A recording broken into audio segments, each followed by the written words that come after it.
All right. Just wanted to go over some Norroth Online content today. Let's see, just a sec. Let's close that. All right. So there's been a string of polls out from the Norroth staff.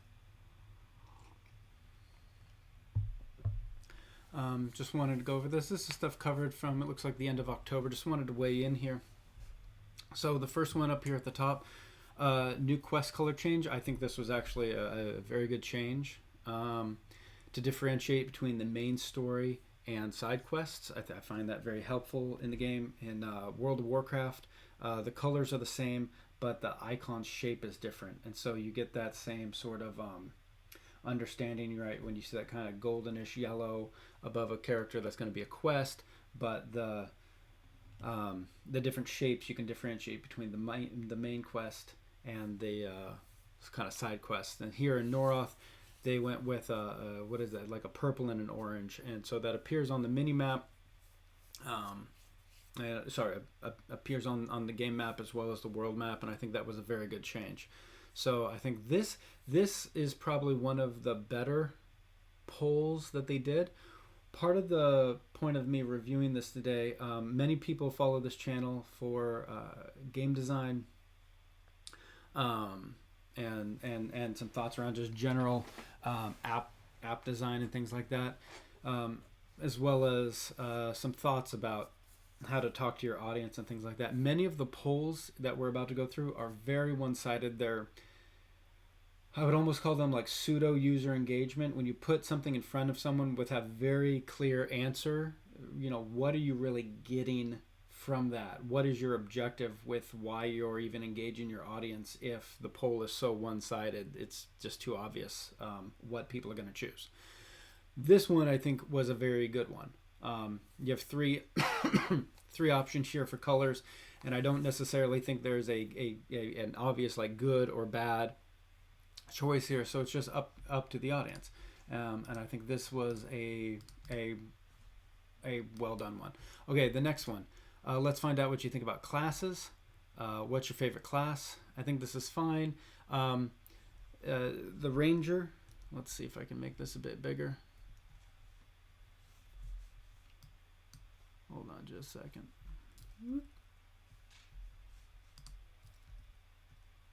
The Ranger, being the newest class, I haven't really played the Ranger, though I have one. I'm gonna go out on a limb, and I want to assume they're all well balanced, though I don't think they are.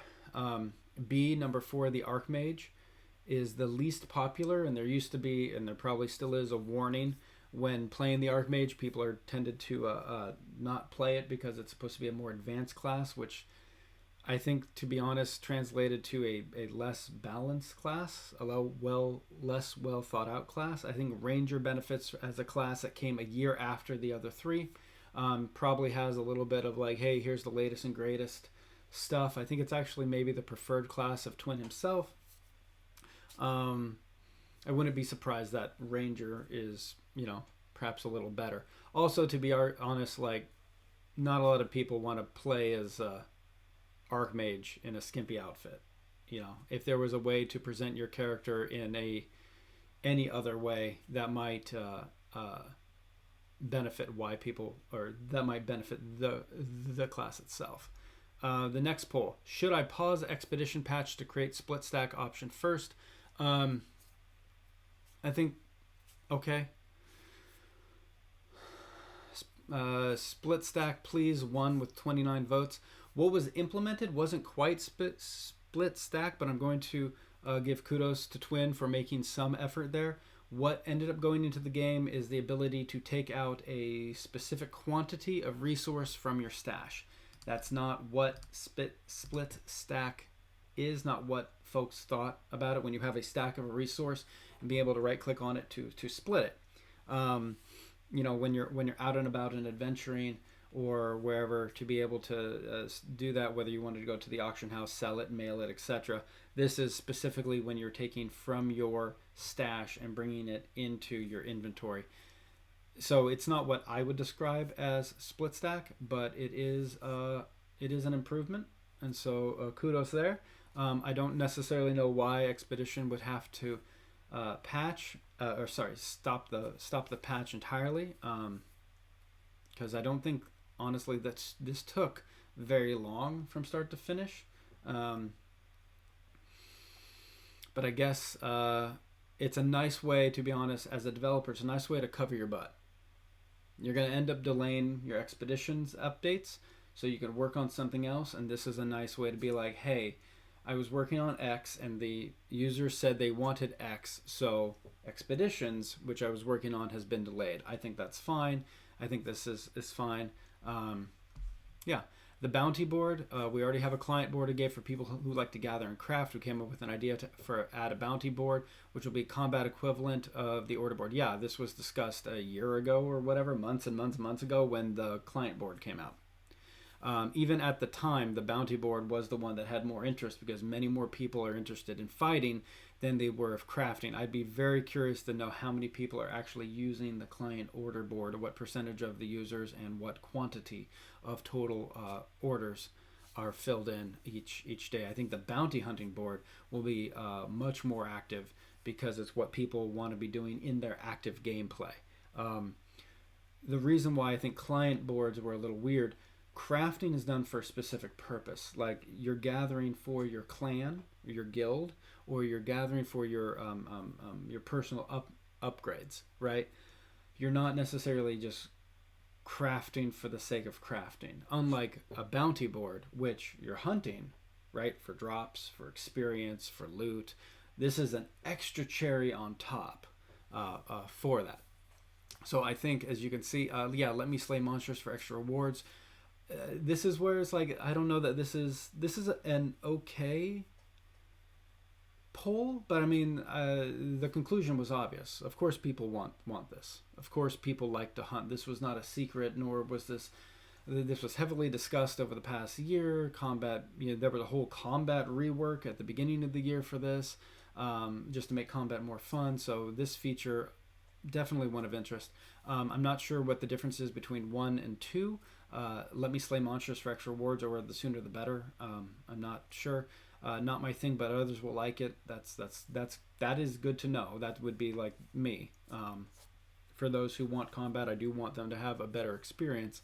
And then no, please don't. I don't know who would even, troll it on. Great.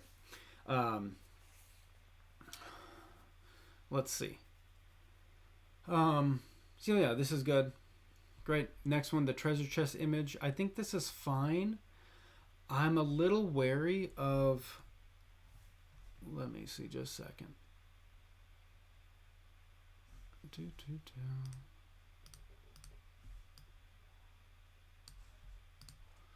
I'm a little wary of too many little things like this. I think this is of little to no consequence. I think it's a fine gesture for Twin to reach out to his player base and say, which of these two images do you like?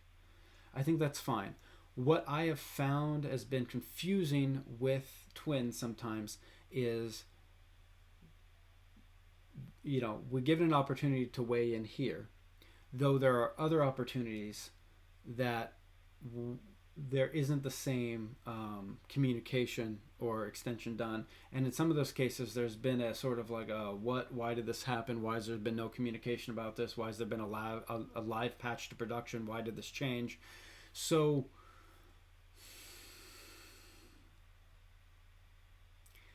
and let me be clear, the developer can do whatever they want, right? I'm not trying to say anything is right or wrong, or that there's been some egregious error. What I will say is that consistent communication and a consistent pattern with how you want to engage with your audience does help. This leads me to believe that we will be, as players, being able to weigh in on a lot more moving forward. As someone who has brought up multiple times, hey, I would like a male mage character, and being told by multiple staff members, including Twin, basically just deal with it. Even after I've purchased the little tune icon, my other little character on the login screen and whatever are still the same. It's a little like, uh, yeah, little image cosmetics. I'm not fully sold on, but whatever. The next one, our journey to make combat more interesting. Oh, okay, now this is the meat of today. Based on your feedback and our last staff meeting, I would love to know a little bit more about combat items and drops from you guys. So to be clear,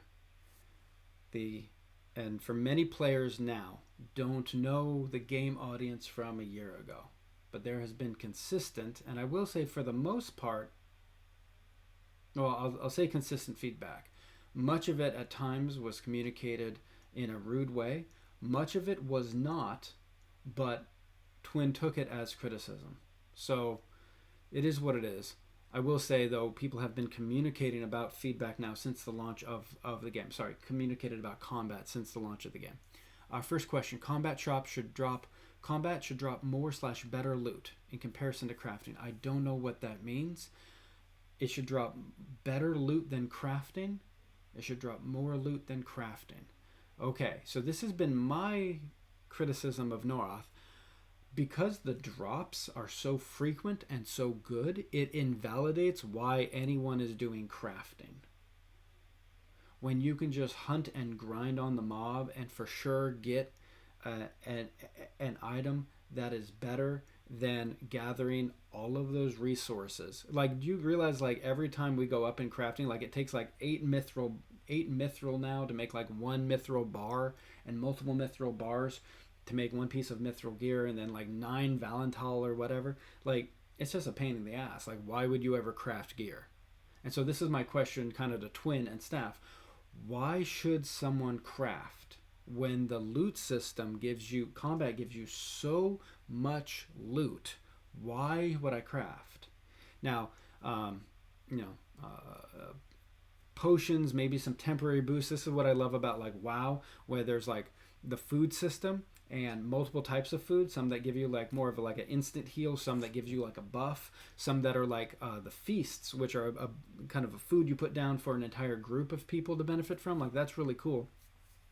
The answer to this, who wouldn't? Yes, I agree, it would be more fun. I don't necessarily think that's all 100%. Just giving better rewards means it's more fun. But I get what they're saying. I think given these two options, I think, yes, people will always go for any option that is for more or better loot. I think that's a given.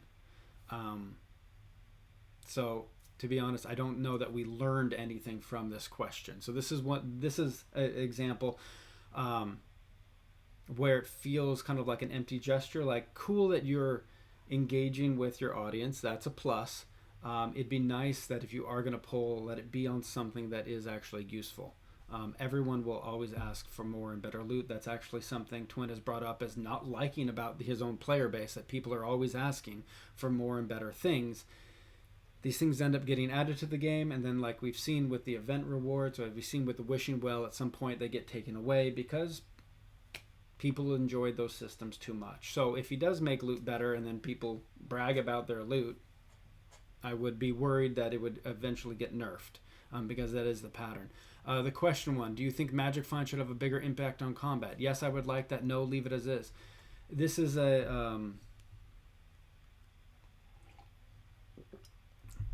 what impact does Magic Find have? Do we actually know? What's the equation?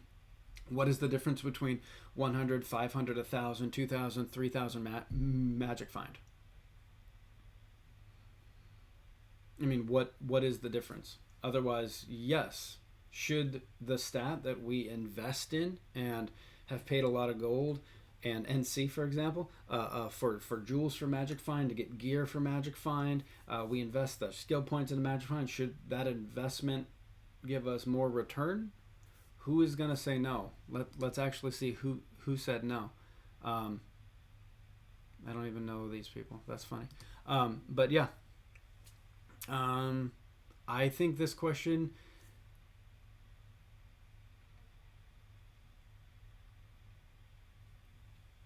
when you ask people for answers, the value of their opinion is kind of, depending on the question, heavily influenced by how much of the subject matter they understand.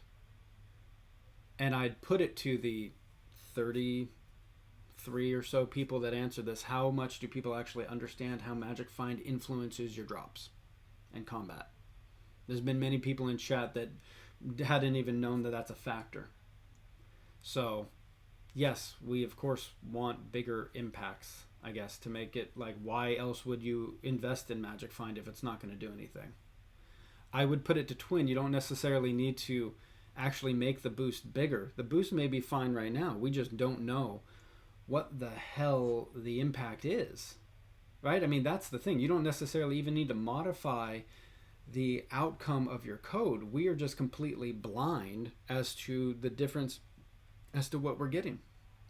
Like, as a gatherer, I have no tool to measure how much I'm gathering at 1,000 Magic Find, 2,000 Magic Find, 3,000 Magic Find. Other games have had sort of stat trackers, drop trackers, so that you can do that. Because it'd be cool to understand how much am I gathering. And I understand the gathering window now does do that, so I could actually do this. But so yeah, actually that'd be a very interesting thing to experiment for a gatherer to figure this out. But this question is not for gathering, it's for combat. The gathering tab actually has a way for you to, here, let me switch over so you guys can actually see this. There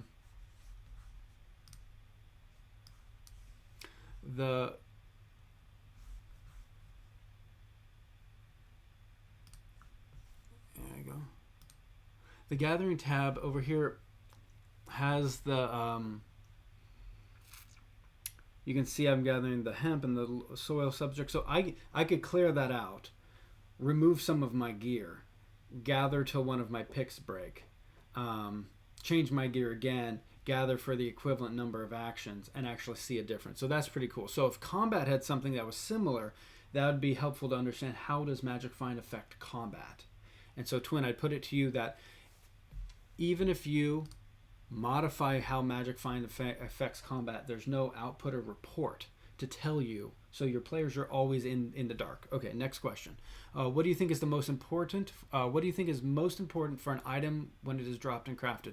This is a weird question because the answer is, I mean, I guess it is useful to know how your players are perceiving the items. It's also interesting to be like, as a developer, you know which stat is more important. But I guess this is a perception thing. What do you think is the most important for an item when it's dropped or crafted? Quality, rarity, and bonus stats. Most people put quality, then rarity. I think rarity, there's only like, what, 7 rarities? That's only 7 upgrades you need to do, but there goes up to 200 quality. And this is where, I mean, as a developer, you know that quality affects the stats much more than the rarity does, right? And that for folks that really want the best thing, to upgrade the quality and to find an item at a higher quality means that is that much less upgrading you need to do. So if you find an item at 50 and you find an item at 100, and back in the day you used to be able to find an item at like 150, that would be a world of difference between those 3 stats, even at the same rarity or even at a slightly different rarity. So I think, so this one I guess is a little bit, again, I guess in terms of a poll question, what is the objective? Why was this asked? Is this gonna lead to any change? No, because Twin already knows how his quality, rarity, and bonus stat system works. So I guess this is player perception, where either you had an opportunity here to correct players or help, lead them to, try to remove confusion about how your items worked. I guess it could also point you in the direction of further either premium items or other sort of items that have yet to be developed, boosts, whatever. People are more likely focused on quality. So if that's what they're looking for when they're crafting and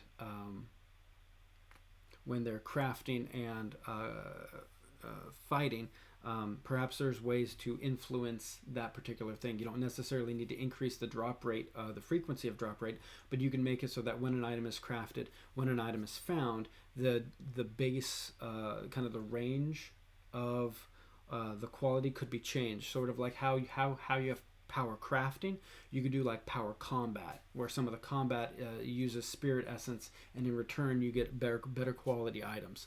WoW has in their latest update what's called finishing items and things like that to help influence the final product that is made. These are optional items that get consumed, so it's a higher cost to produce the same item, but the item would be more likely a better tier item. So, okay. Next one. Would you like to get more special loot when salvaging an item? What is special loot? These would be items outside the normal resources you currently get, such as keys, infusion stones, or other exclusive items that might not otherwise drop. And then this caused some confusion with some players who says, yes, purge the items, or no, these items are mine and must be protected. This is just a poorly worded question, unfortunately, from Zelp. If the user has already made the choice to salvage the item, which is the context of the question, then neither one of these answers actually pertains to the question. Yes, purge the items isn't a response to would you like special loot. Or no, these are my items and they must be protected is not a response to would you like special loot. So I don't know if this question was, I have no freaking clue about what happened here. So we'll just talk about what the question is itself. Should there be additional stuff? Basically, there must be some weird cyclical thing, some conversation in Twin's head or with staff about how to entice players to either pay more money or to play the game. Because there's constant like, hey, do you guys want more loot here? Do you want less loot? Or you want more loot here? Good, then we're going to take this away. There's going to be more loot here, then we're going to take it away. Then there's going to be more loot here, and then we're going to take it away. In this one, why are we adding keys, infusion stones, and exclusive items to the salvage table?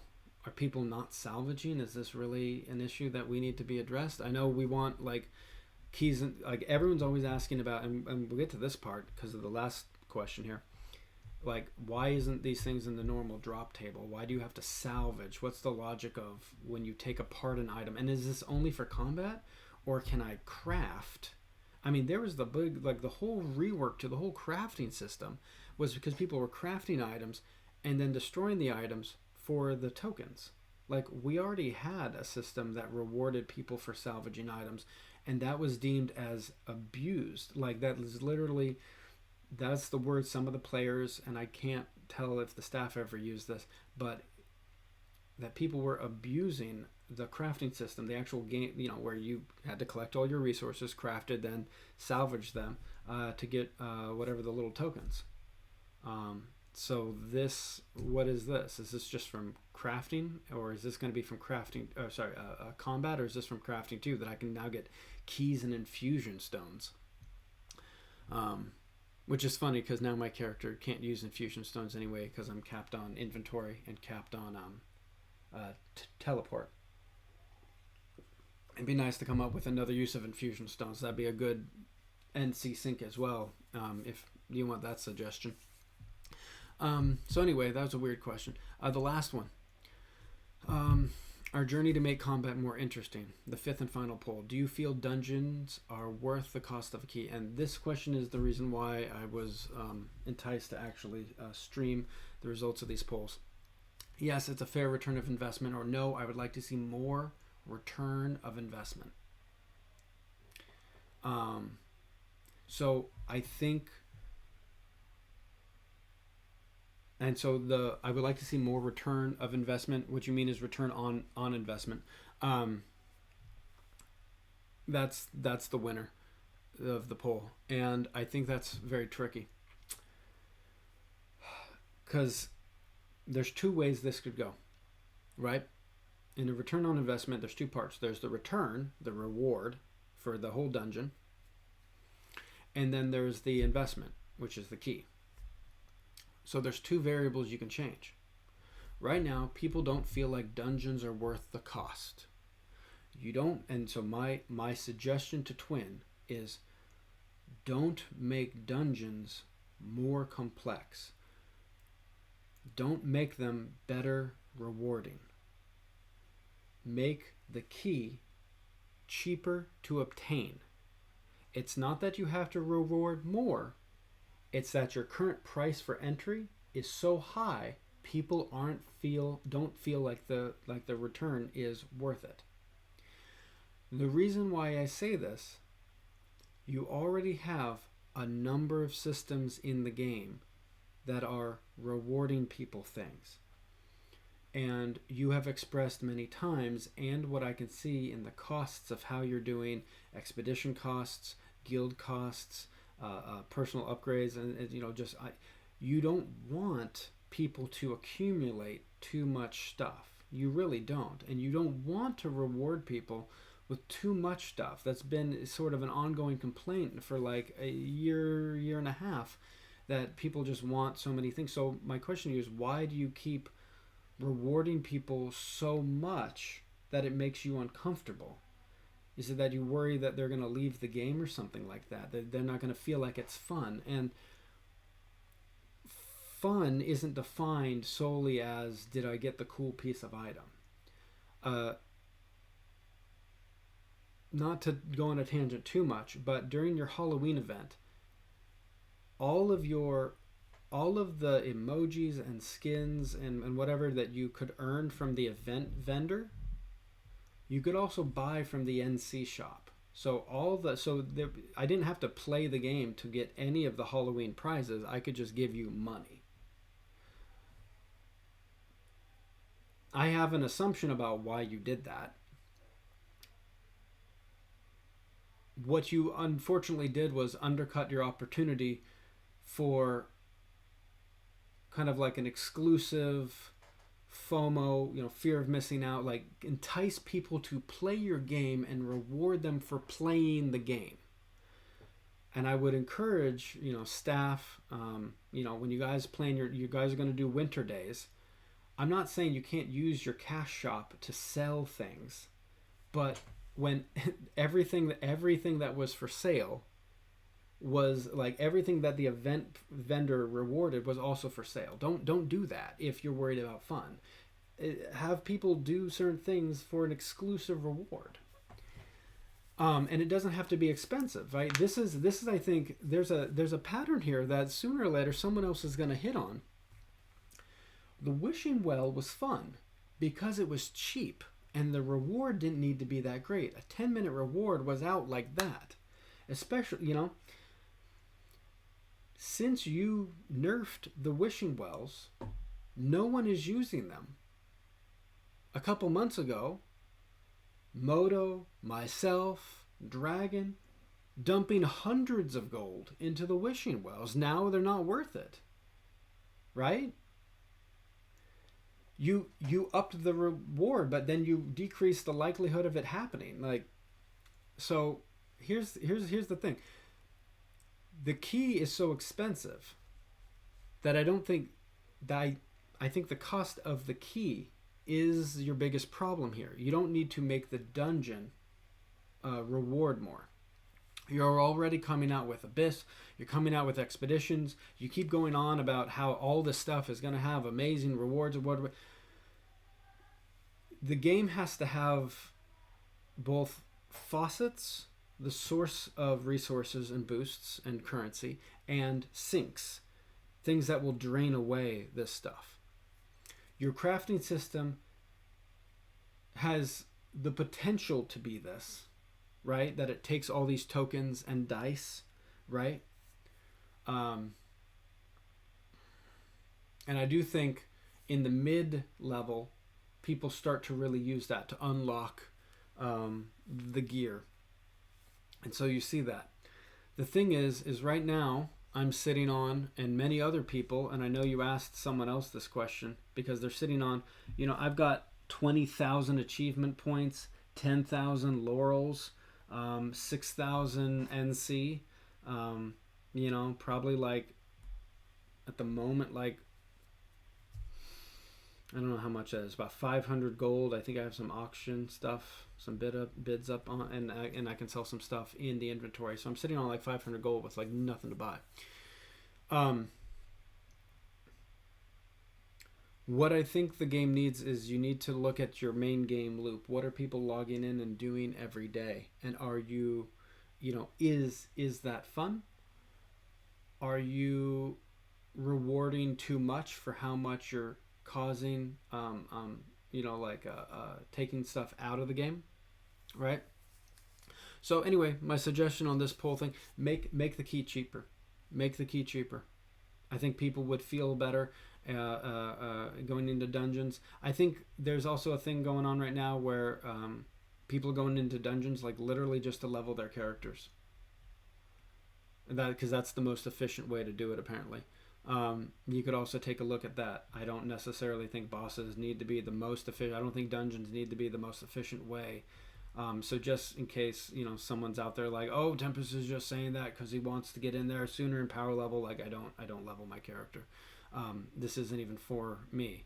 But you could decrease the experience there if you're worried about people abusing that, or even limit how often someone could go into a dungeon today, or how often the boss itself would drop a particular item. I think in terms of key cost, because this right here is only addressing, are dungeons worth it, right? Worth the cost of the key. The other part of this that you need to look at is your treasure chest situation. This Mithril Strongbox uses 3 keys, which is 150 NC, or 300 laurels. Now, I have some guaranteed drops, so like Spirit Essence, this is not a reward for me, and it's not a reward for most people. There's so much Spirit Essence in the game. Bronze Sestari, okay, so you put 500 there, and I get it. This is 5 silver, which at the Mithril level is nothing. Even at the beginner level, like 500 is nothing. So the first 2 things here aren't really a reward.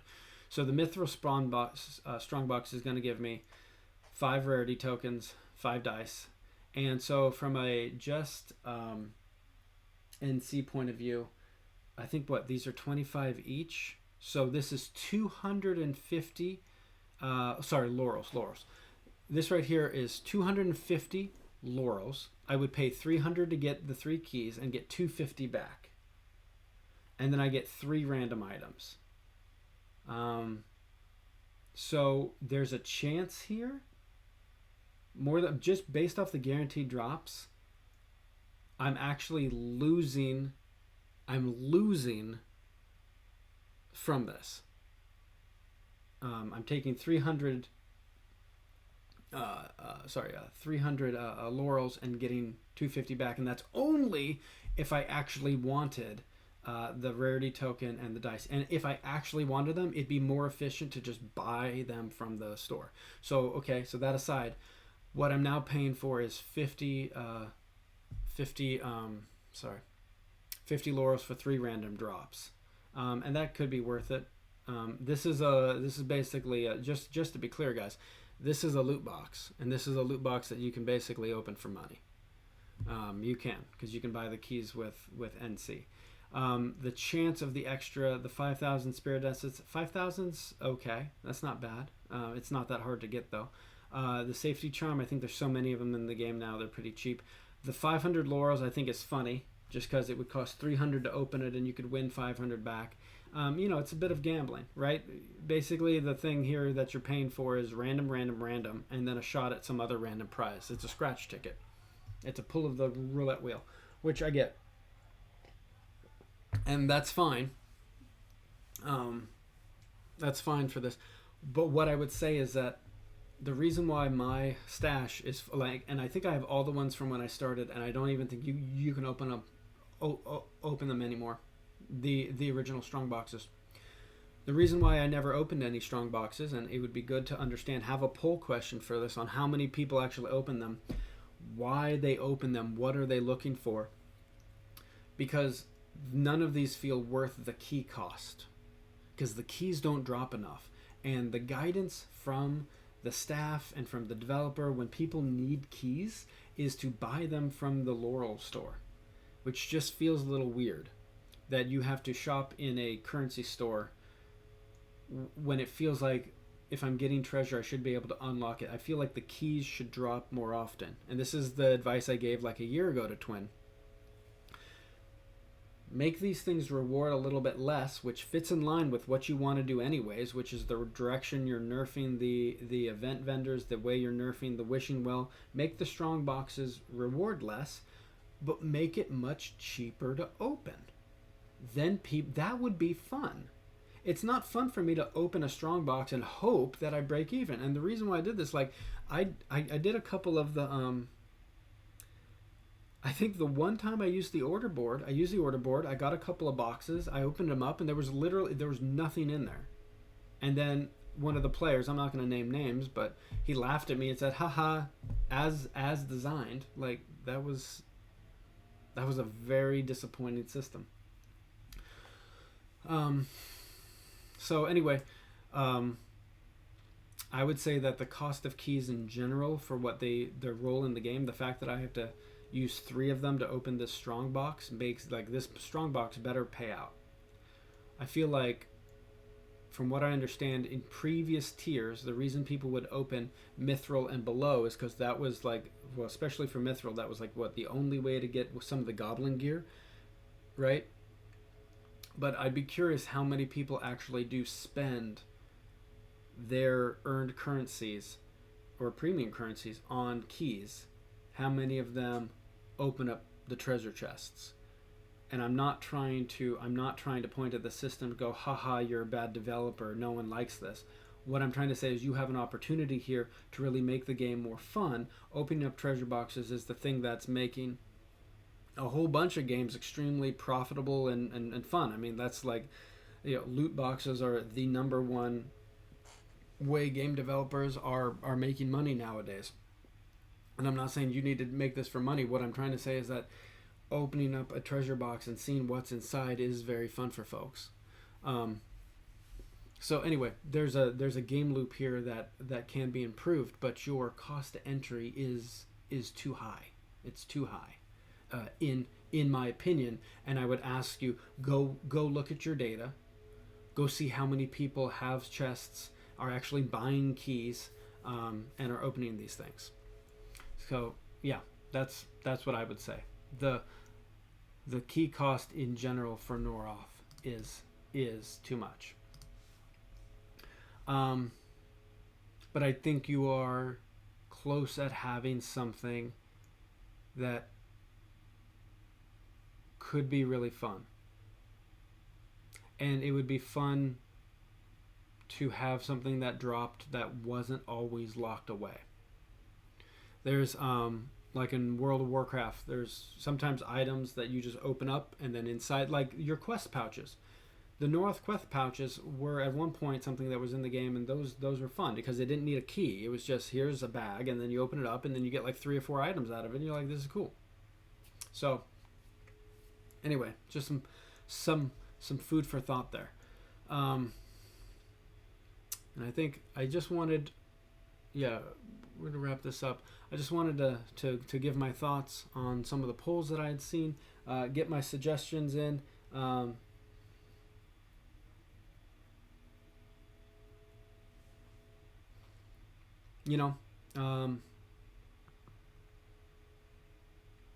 a player just like, in terms of a player, just like any other player of Norroth. I log in, I do my actions. I have some ideas just like everyone else does. We all support the game in different ways.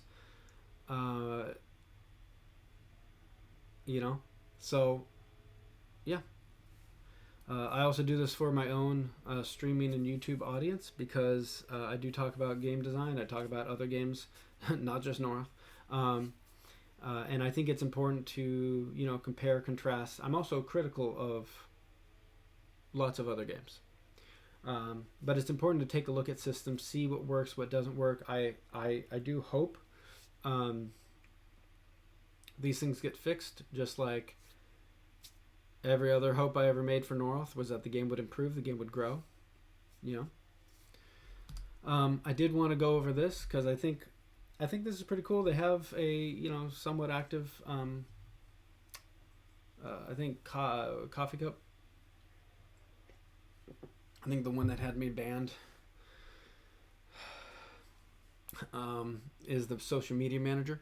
So I just wanted to go over this because I saw this. This is the Instagram account. It says Norroth is a simple yet well thought out browser-based MMO that has been well developed by Solo Exceptional. Solo Exceptional, one of the more recent platinum subscribers, I believe, to the Patreon. Relatively positive fellow. No doubt, joined within a couple months and been selected here for a quote. I think that's real good. But I did want to... I take issue with some of the stuff that's said, and I would want anyone to point out the inconsistencies in my own games if I was to ever publish something like this. Norroth is a simple yet well thought out browser-based MMO that has been well developed. No argument there. It has a great and growing community of players. It has a cycling or a whatever, I can understand from his perspective the community is growing. That's fine. Someone that's been here from nearly the beginning, it's one group of players replaces the previous, which is unfortunate. An optional cash shop that's not pay to win. I disagree with that. It is optional. It is pay to win. Even if you don't, and it's so interesting how like the second sentence has to defend against pay to win. That's how pervasive this whole pay to win thing is in gaming culture, that the second thing you could say about this game is whether or not it is pay to win. That's going to be one of the first things in people's mind about the fairness and balance of the game. Now, it's pay to win. It doesn't make Norroth bad, but let's also not hide it. Just because you don't participate in pay to win, and I will say, Solo is a platinum person, so he's already getting many perks above you because he's giving money. He's also got a lot more currency than you because he's giving money. It is pay to win. A casino is still a casino whether or not you gamble in it. And I think that's as much that really needs to be said about people arguing about whether or not a game is pay to win. All the items can be purchased with real money and sold via the auction house as an open economic model. I don't really understand this. I guess it means someone could purchase the items and sell them, and another player could buy them using the in-game currency. Okay. Yes. This is also how a lot of other games get into the big imbalance there, because the people, they will exchange their premium currency for the in-game currency and amass a bunch of in-game currency without having earned it. They've exchanged real money for in-game currency. The sprites are cute and well constructed. Yeah, whoever Twin's sprite artist is does a great job. I agree. It has multiple skills to choose from and a path with each of the 4 current classes with multiple additional... So I will agree with the first part of this sentence that yes, there are 4 current classes, and I have seen different builds for those 4 classes. And it does seem that there is a complex enough system that there's not one particular way to build your class, with multiple additional classes planned for the future. This isn't wrong. It's a little bit tiresome. The developer says his hopes and dreams to the players. The players say those hopes and dreams to other players, and the whole thing just sort of blah, blah, blah, blah, blah. Let's focus on what's been shipped.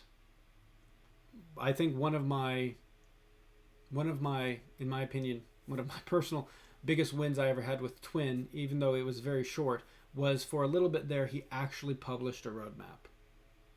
And I think he took it down because he felt like he was being he got too much criticism, though I never saw any, about being held accountable to the roadmap or something like that. And I told him, don't put dates on it, just generally tell us what's going on in your mind.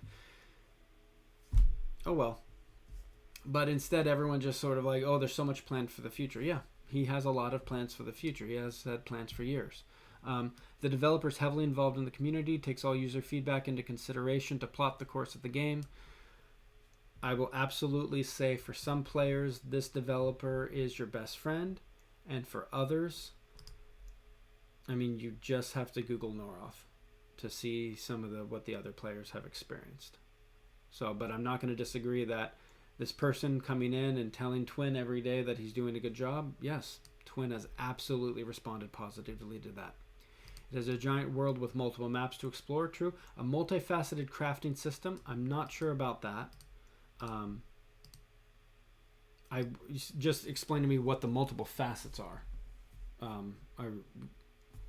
You collect the resources, you turn the resources from raw resources in the processed into items. And then you do that about 100 times or 200 times, so you hopefully get one good one. And I guess from there you can roll the dice to unlock the gems, and then you need to craft the gems. If we're going that as multifaceted, fine. Other than that, it's a pretty standard and simple crafting system, but okay. That allows for AFK farming, that's true, and crafting, that is true. There's an auto battle system for those who like AFK grind, so that is not true. And I guess that's where I want to come out. Like, I've got nothing personal against solo exceptional or anything like that, but let's be clear. The auto battle lasts a few seconds. You can't AFK grind combat. You have to move your character to the next combat spot. So, no, there is no AFK grind with combat. I very much look forward to seeing the, and in fact, every time someone asks that the AFK thing can get a little bit better, staff and other players always jump down that person's throat and call them lazy. So, to be honest, there's a lot of hostility towards an auto battle system with the current community. I very much look forward to seeing the future of this game. Yeah, absolutely. Cool. And then this other person said, nostalgia, cute community has been super helpful. Yeah, I mean, it's true. I guess this is the chat right now is pretty much only people that support and love Twin, because everyone else has been banned and kicked out. It doesn't surprise me. Let's see. Yeah. So anyway, just wanted to go over a little bit there. The polls were good, the going over the polls was good. I think the polls themselves can be better. I think there's a lot that Twin has worked with a lot of players over the year to make his game better. So I do think there's a good deal of the game design and content stuff that he can do better at with just talking to people about what they think is fun and how they're engaging with the current game. So I do think the polls can be a good vehicle for finding out that information, but the questions have to be a bit better. The fact that these are so just like 4 to 20, 25 to 2, 22 to 9, 25 to 8, 33 to 1, like, did you learn anything from these questions? Honestly, staff, did you learn anything from this, or was this just a little like, hey, yes, look, I engaged with my audience, cool. I mean, again, the best question you guys have up here is, I feel like, what's your favorite color combination? Because at the outset, I honestly can't decide. Like, I would have gone purple and orange because of the contrast is so great. Orange and gold brown is too close, and I feel like, to be honest, the gold brown here blends into too much of the game itself. The game has got a lot of heavy browns just because you're looking at the ground and the foliage and stuff like that. You want something that really pops out, right? You want a kind of like naturally occurring color so that your user can take notice. So if you want to come purely on the UI kind of design perspective, your A is your best one, your C is your worst, and the numbers actually show that. But that at least was something where you read the question and you don't immediately know the answer. Anyway, that's it for today. Thanks for joining the stream. I just wanted to do this to spit out a couple of YouTube videos to address some of the design thoughts I had, and I'll see all you guys later.